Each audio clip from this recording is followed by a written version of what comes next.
¿Qué tal? Muy buenas tardes, ya estamos aquí en Carta Robada, hoy que es miércoles 19 y el asunto que vamos a poner sobre la mesa hoy es qué es esto del Pacto por México en realidad, qué es lo que realmente está detrás de este pacto, de este acuerdo entre los diferentes partidos, porque mire, da la impresión, de acuerdo a lo que hemos visto en los últimos días, que en realidad se trata de un acuerdo en donde por un lado los partidos apoyan al gobierno en las llamadas reformas estructurales y por el otro hay un reparto del queso en términos electorales, y esto es lo que parece salir a flote, no porque nosotros lo digamos, sino porque lo está diciendo la mayor parte de los grillólogos, de los analistas políticos, especialmente en el caso de Baja California, en donde se dice que hay un acuerdo, una concertación para que el PAN se mantenga apoyando en el caso de del pase por el Congreso de las llamadas reformas estructurales, que no son otra cosa que las reformas de la Troika, es decir, las medidas con las que el Fondo Monetario Internacional, la Unión Europea y el Banco Central Europeo, junto con el gobierno de Washington, por supuesto, están tratando de enfrentar el derrumbe del sistema financiero. ¿Cómo? Bueno, pues aplicándole a las naciones estas reformas estructurales que, como usted sabe, todas las que aquí se van a aprobar o se han estado aprobando ya, pues se están haciendo igualmente en España, se están haciendo igualmente en Italia, se las están exigiendo a Japón en este momento, y a todo aquel país que las aplica, bueno, pues se le da un premio, ¿verdad? Se le pone una estrellita en la frente. Así que vamos a hablarle de eso porque se está dando al mismo tiempo en que se presenta esto del shock fiscal, esto de que el gobierno federal no tiene suficientes recursos para cumplir con el presupuesto, con el envío de participaciones a los gobiernos estatales, tal y como se aprobaron ya por el Congreso Federal en diciembre. Ya hubo menos de un 10%, un moche de un 10%, fíjese usted, a todos los estados y municipios en el país. Así que este es el cuadro verdadero, esta es la situación que estamos enfrentando, se comprueba lo del shock fiscal, algo que nosotros le habíamos adelantado aquí, que el gobierno federal iba a recortar recursos a los estados y que en ese contexto el caso Granier, oiga usted, el caso del, ahorita el enjuiciamiento, luego el encarcelamiento y luego todo el martirologio que le van a aplicar a Andrés Granier, pues va a ser parte del show para entretenerlo a usted o para justificar las medidas que se van a venir de recorte en el gasto para los estados y municipios o, como dicen, el aumento de impuestos locales, municipales y estatales o la creación de nuevos impuestos locales y estatales. Así es, eso es lo que se viene, y el caso Granier pues es solamente la forma de entretener al respetable, ¿verdad? Para que se crea la historia de la corrupción y anden ahí muy enojados echando espuma por la boca, mientras los bancos aplican los sacrificios a estados y municipios. Vamos a regresar con eso después de este corte.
Bueno, pues le decíamos que más tardamos nosotros en decirle a usted que iba a llevarse a cabo un recorte de recursos a los gobiernos estatales y municipales, cuando pues aparece precisamente en el diario Milenio ya las cifras, fíjese usted, de lo que en realidad se ha recortado, es un 9% en promedio a nivel nacional que se le recortó en el presupuesto a todos los estados, pero en el caso de Nuevo León es un poquito más alto, es de 10.4 según reporta este periódico, así que estamos frente al hecho de que a la totalidad de los gobiernos estatales de la República, bueno, pues se les cortó un 10% la partida que le tocaba durante el mes de mayo. En el caso de Nuevo León, fíjese usted, le quitaron o le recortaron 213 millones de pesos, 213 millones de pesos, bueno, pues son significativos para un estado, ¿verdad? Quizá en el gobierno federal no,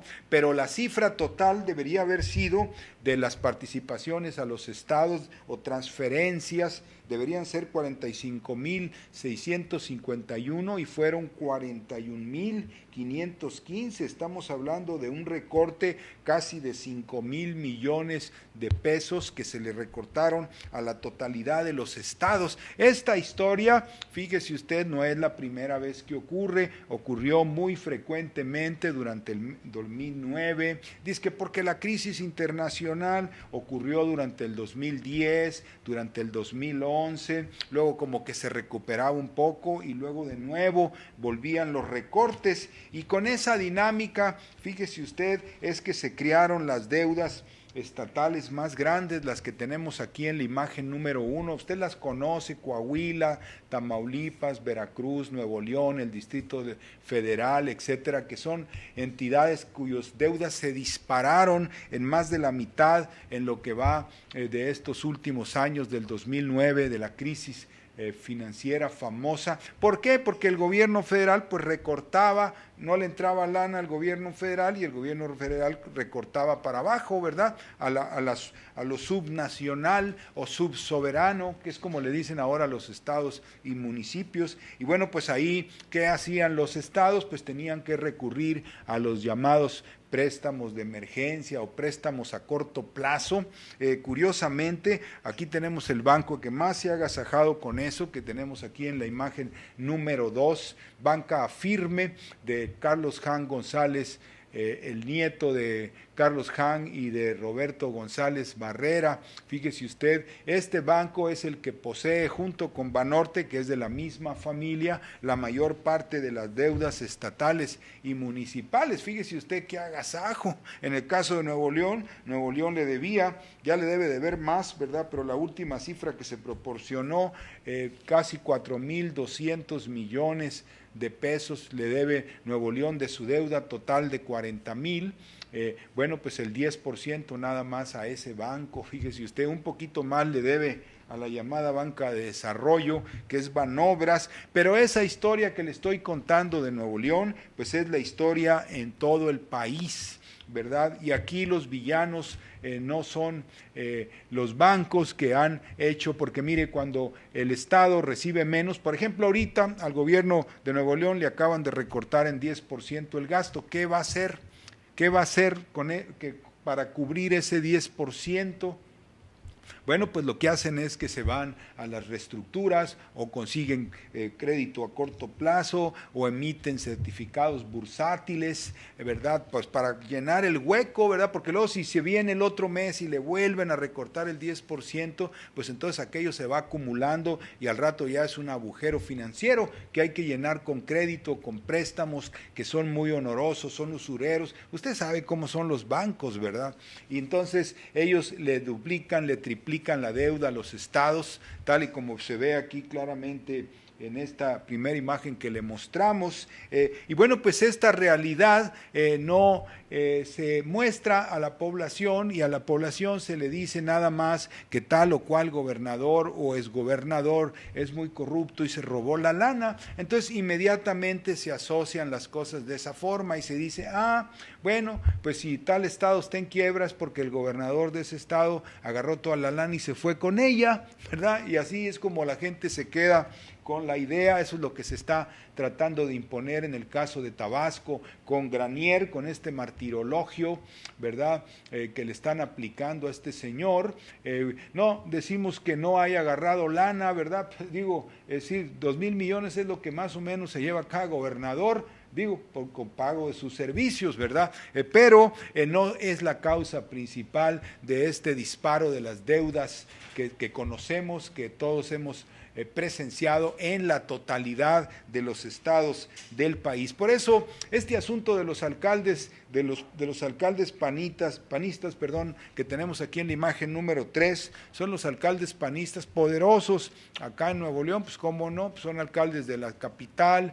luego aquí de la zona esta residencial que es San Pedro, ¿verdad? Y luego pues el de San Nicolás, que es acá un municipio muy conservador, y el otro es Santa Catarina, que es un municipio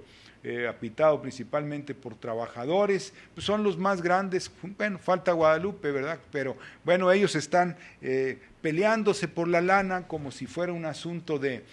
que el gobierno del estado los hubiera agandallado. Fíjese usted, ¿verdad? No, danos el dinero del fondo metropolitano. Lo que pasa es que al gobierno estatal pues le mocharon y ahorita tiene una deuda de 40,000 millones y va a tener que reestructurar y va a tener que pedir dinero prestado, porque ya le dijeron, este mes llegó el 10% menos de los recursos a cómo va el gobierno federal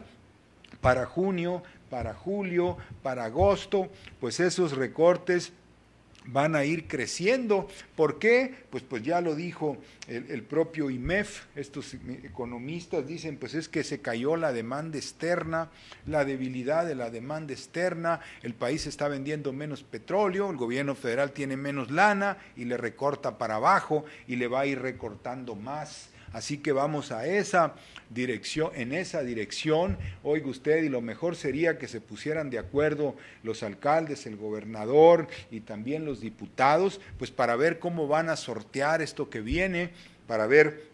cómo se establecen prioridades o cómo se generan más recursos, pero no cobrándole a la gente, no aplicando nuevos impuestos, sino moviendo más la economía, que es lo que debería de hacerse para de esa manera aumentar la base tributaria. Queremos hablarle aquí de Granier, en el caso de la imagen número 4, bueno, pues porque es el martirologio que nosotros le advertimos que se iba a hacer. Mire la cara que tiene el pobre ya,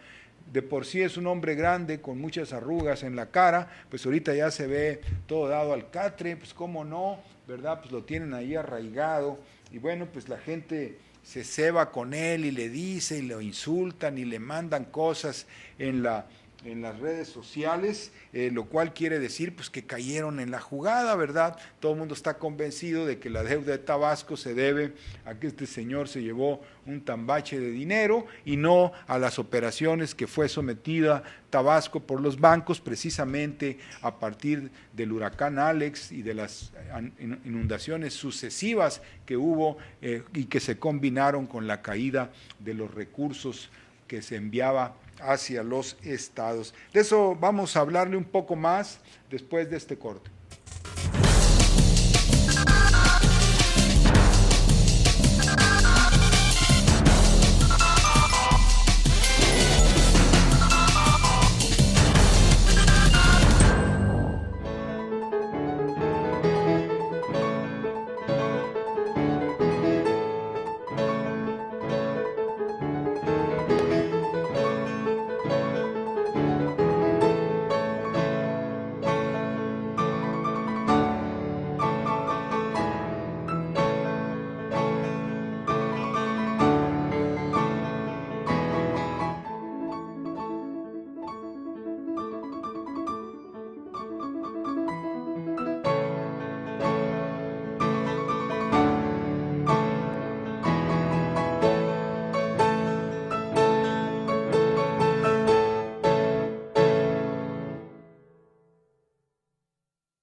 Y bueno, le decía que detrás de todo este escándalo del caso Granier, de las acusaciones en contra de ese exgobernador, pues en realidad se está encubriendo el papel de la banca, los trucos que hace la banca no nacional, porque no es nacional la banca que aquí tenemos, como usted sabe, es un 99% extranjera, aunque se diga que es un 80% extranjera. El caso es que está el gobernador, el actual gobernador de Tabasco, que usted lo conoce, Arturo Núñez, quien sostiene que no hay, lo tenemos aquí en la imagen número 5, y él sostiene que no hay un solo centavo ya en las arcas de Tabasco, que toda la lana se la llevó Granier, que tienen que devolver los 2.400 millones de pesos, pues para que el Estado pueda caminar. Entonces estamos asumiendo que pues se fue con el tambache, ¿verdad?, de la lana Granier y dejó sin un centavo al Estado. Pero miren, le voy a presentar otra vez la gráfica de los estados que tienen la mayor deuda, que es la número 1, nos la van a volver a poner aquí, por favor, la gráfica, la imagen número 1, y ahí se da cuenta usted claramente, si la ponemos completa, nos damos cuenta de que no son es más, Tabasco no aparece entre los estados más endeudados, se puede ver claramente si la ponemos en toda la pantalla, por favor,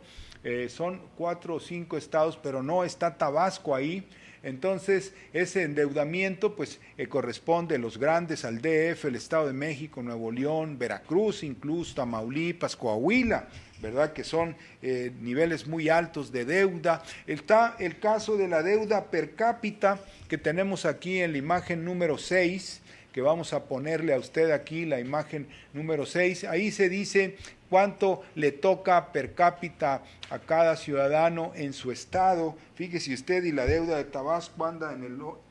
el orden de 1,183 pesos de cada persona. Digamos, si se distribuyera toda la deuda, le tocaría, tú debes 1,182 pesos, eso es lo de Tabasco, pero fíjese usted, en el caso de Nuevo León o en el caso de por ejemplo, Morelos, no deje usted Nuevo León está tranquilo, 7,795, Morelos, que es un estado pequeño, tiene un nivel de endeudamiento per cápita de 10,647, Quintana Roo, que son más que 2 poblaciones, tiene un nivel de endeudamiento de 8,808 pesos. Querría decir, si nos atenemos a la lógica del caso Granier, que en estos estados los gobernadores se han robado más lana que la que se robó Granier, ¿verdad? Pero el problema es que los gobernadores ni siquiera se han ido, ahí están, ¿verdad?, siguen gobernando. En el caso de Veracruz es muy claro, y bueno, pues tienen niveles de endeudamiento mayores que los que tiene Tabasco. Entonces la explicación debe ser diferente, no es que la deuda crezca en función de que el gobernador sea más ratero que el otro, sino que la deuda crece por los mecanismos en que se contraen los créditos, en los acuerdos que se hacen, las condiciones que se les ponen a los gobiernos estatales y la forma en que el gobierno federal, en el caso de Felipe Calderón, seguramente de adrede, detenía los recursos o simplemente cortaba los recursos a los estados, y bueno, pues los estados tenían que pedir prestado. Eso es lo que está pasando ahora. Ya se recortó, como le decía al principio, en un 9% los recursos que son para, digamos, el funcionamiento de los gobiernos estatales, y bueno, pues si no llega esa lana, pues la tienen que compensar con créditos, y los créditos son a corto plazo, les ponen muchas condiciones, ya sabe usted cómo son los bancos, y si no, pues consígase una tarjeta de crédito para que se dé cuenta de cómo lo van a tratar a usted. Al rato usted va a estar con una deuda triplicada, y usted va a decir, pero pues si no gasté tanto, ¿por qué se me duplicó o triplicó la deuda? Bueno, pues esos son los trucos que los bancos saben hacer. Por eso nosotros le decimos aquí que este asunto de Granier, sin querer exculparlo, ¿verdad?, pues nadie mete las manos a la lumbre por un exgobernador. Sin embargo, le podemos asegurar que en realidad es un escándalo para taparle, ahora sí, la cola a los bancos, ¿verdad? Para que la gente no voltee hacia donde está el verdadero villano, el que está endeudando a todo mundo y no nada más a Tabasco, o no nada más a Nuevo León, o no nada más a Coahuila. Vamos a regresar, le vamos a platicar ahora sí lo que está pasando con esto del Pacto por México, que ya va quedando más o menos claro. Al menos dos de los firmantes del pacto intentan que el pacto sea un cambalache por aprobar las reformas estructurales, se le entreguen gobernaturas a los partidos de oposición. Vamos a regresar con eso después de este corte.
Y bueno, pues le decía que ya con esto que ha pasado en estos días entre la visita de Enrique Peña Nieto a Inglaterra, que usted seguramente vio en los medios, y también lo que ocurrió, el forcejeo que ha habido al interior del PAN, y también este forcejeo por la gobernatura de Baja California, pues dejan ver las cosas muy claro. Fíjese usted, en realidad los dos partidos de oposición, entre comillas oposición, el PAN y el PRD, están en el pacto porque piensan negociar posiciones electorales que de otra manera pues no conseguirían, ¿verdad? Pues ni modo que el PRD se lance por una gobernatura solo, ¿verdad? Así como sin coalición, sin alianzas y sin acuerdos con el gobierno federal. Mire, esto se notó por lo siguiente. Resulta que Peña Nieto pues estuvo allá en Inglaterra y pues usted sabe, en el ambiente de los británicos, los campeones del libre comercio, pues él habló de que México era un ferviente promotor del libre comercio, que iba a abrir Pemex a la inversión extranjera, dijo que ya en el pacto se habían puesto de acuerdo, que estaban discutiendo, fíjese usted, si la forma de hacer entrar o de permitirle entrar perdón, el capital privado a Pemex se iba a hacer con una reforma constitucional o nada más se iban a modificar algunas leyes secundarias y reglamentos para dejarlo pasar, cosa que se ha venido haciendo ya por 30 años y que en eso estaban discutiendo y que ahí es donde estaba la diferencia, pero que todos coincidían en que tenía que entrar la inversión privada. Bueno, inmediatamente se alborotó la gente del PRD, oiga usted, los moderados, los modositos del PRD, pues empezaron a pillar, como dicen acá, ¿verdad? Pero este Zambrano, fíjese usted que lo tenemos aquí en la imagen número 10, fue el que soltó la sopa. Fíjese usted, usted lo conoce, Jesús Zambrano, pues es uno de los chuchos, lo tenemos aquí en la imagen número 10, junto con Jesús Ortega, son la racita, ya sabe usted, el PRD que anda sobre el billete y las posiciones y todo eso, y él dijo allá que no, dijo, nosotros nos opondremos a la privatización de Pemex, dijo, nosotros inmediatamente después de la declaración de Peña Nieto, incluso quiso regañar a Peña Nieto y le dijo, eres el candil de la calle y oscuridad de tu casa, pon las cartas sobre la mesa, nunca hemos hablado de privatizar Pemex, en fin, se puso así muy acalorado, ¿verdad? Pero en una de sus declaraciones dejó ver dónde está el arreglo, dice, nosotros en el Congreso no tenemos el número de diputados ni de senadores con qué parar una reforma privatizadora, o sea, no vamos a poder pararla, pero la vamos a defender a capa y espada en el pacto. Hágame usted el favor, de antemano reconociendo que pues si se deciden el PAN y el PRI, pues van a conseguir pues la privatización o las reformas ya sean constitucionales o de las leyes secundarias, como dice Peña Nieto, pero le decía como diciendo, no, pues ya la damos por perdida, ¿verdad? Y esto pues alebrestó a los modositos del PRD, ¿verdad? Tenemos aquí en la imagen 8 pues a Mancera, a Ebrard y a Cuauhtémoc Cárdenas, usted ya los conoce, no, Mancera declaró tajantemente que jamás iba a permitir, dijo, y lo dije y lo reitero, no estoy de acuerdo con la privatización de Pemex. Marcelo Ebrard, que ya ve usted que es así como modoso, como, ¿verdad?, bien portado, pues dijo que es un error estratégico privatizar Pemex y que no lo vamos a permitir, y todos ellos, incluyendo al propio Jesús Zambrano, hablaron de que el proyecto correcto es lo que había planteado Cuauhtémoc Cárdenas. Usted sabe, Cuauhtémoc Cárdenas pues es el que Andrés Manuel López Obrador propuso para dirigir Pemex y llevar a cabo una reforma que tenía como premisa la idea de que Pemex tiene suficiente lana para modernizarse, para invertir, para construir mejor plataforma, en fin, infraestructura, pero que no se le permite porque pues la lana se le quita el 80% o más de sus recursos. Entonces, esa idea es la que ahora defienden los moderados, yo les digo modositos, pero los moderados pues del PRD, y pues además se cierne el peligro, ¿verdad?, que más temen, pues es que pudiera volver a haber una alianza entre los moderados y López Obrador. Aquí tenemos la imagen de AMLO cuando se llevaba bien con Marcelo Ebrard, cuando eran cercanos, combatían juntos, es la imagen número 9, ahí los ve usted. Bueno, pues esto es lo que a todo el mundo aterró, ¿verdad?, especialmente a las filas del gobierno, y de inmediato, fíjese usted, Enrique Peña Nieto, allá en Chatham House,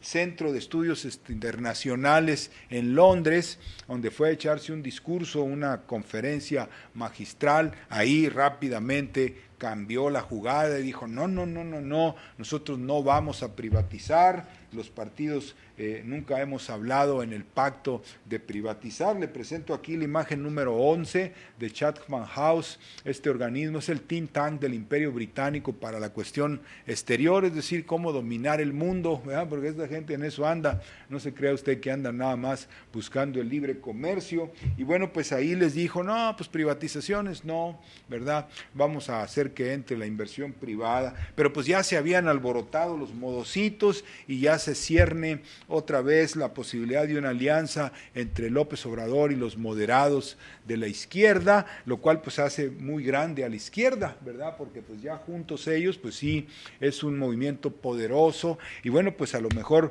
podemos decir que fue una metida de pata, eso de andar diciendo de que los partidos, porque mire, en primer lugar, pues balconearon a Jesús Zambrano, ¿verdad? Pues si los chuchos, cuando se les balconea, pues ya no son útiles, los chuchos son útiles cuando andan haciendo sus negocios, pero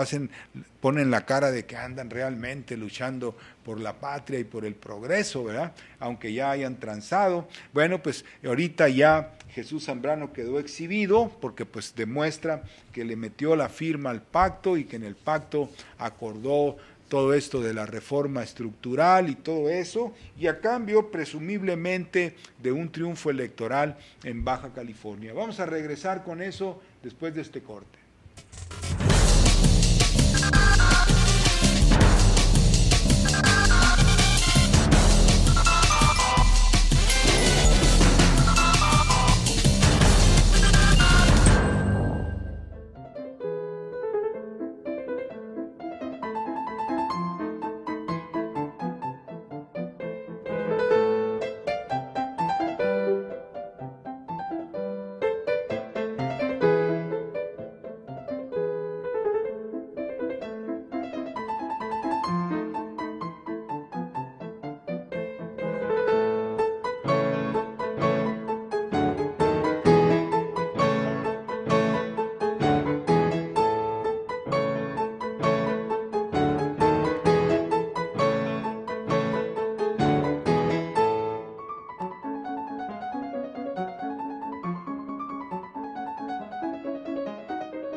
Bueno, pues le decía que ahora que ya las cosas quedan más claras con esto del pacto y sobre todo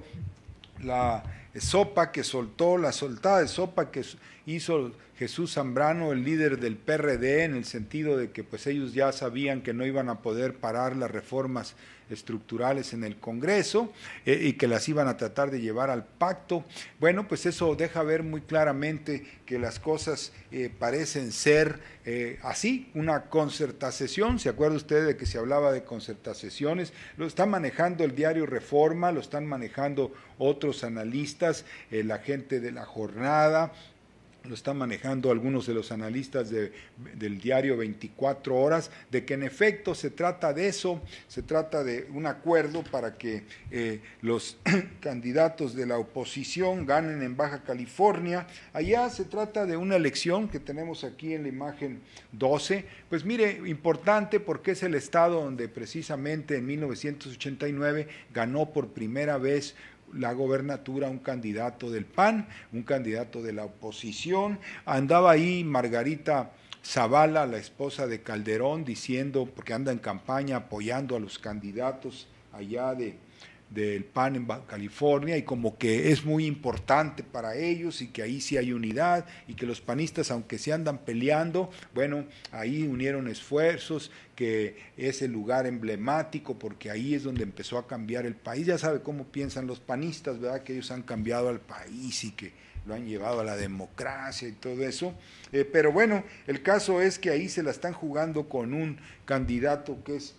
Kiko Vega, es la imagen 13, fíjese usted, pues es un personaje, algunos dicen un poco gris, no es así un líder carismático, ¿verdad? De ninguna manera, es un panista X, como dicen los muchachos, muy X, ¿verdad? Pero bueno, pues le están echando los kilos ahí todas las facciones, la de Calderón, por eso anda su mujer ahí, Margarita Zavala, pues apoyando, también la gente del presidente del PAN, que es Gustavo Madero, porque bueno, pues si Gustavo Madero, o mejor dicho, si el PAN pierde la elección de Baja California,